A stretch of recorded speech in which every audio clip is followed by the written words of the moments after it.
Le livre du Lévitique exigeait des offrandes différentes selon que le péché était intentionnel ou non. Cela signifie-t-il que Dieu considère les péchés non intentionnels différemment? Si le sacrificateur ou un pêche et fait retomber la culpabilité du peuple, il offrira à l'Éternel un jeune taureau sans défaut en sacrifice d'expiation pour le péché qu'il a commis. Parce qu'ils ont méprisé la parole de l'Éternel et violé ses commandements, ils seront certainement retranchés. Leur culpabilité reste sur eux. Ceux qui se sont rebellés en commettant intentionnellement le péché devraient être retranchés ou séparés du peuple. Il est clair que Dieu a fait une distinction entre les péchés intentionnels et non intentionnels en ce qui concerne les offrandes dans l'Ancien Testament. Lévitique 4, 2, 3 donne cet exemple. Si quelqu'un pêche involontairement et fait ce qui est défendu dans l'une des lois, il sera puni de mort.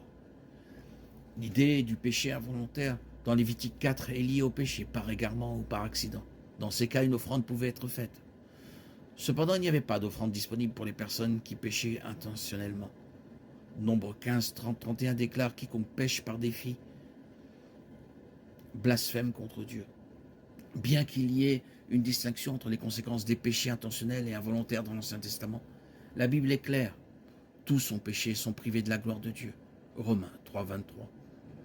Les offrandes de l'Ancien Testament préfiguraient l'offrande de Jésus-Christ lui-même en sacrifice sur la croix pour nos péchés. Jésus est le substitut suffisant pour le pardon et la vie éternelle.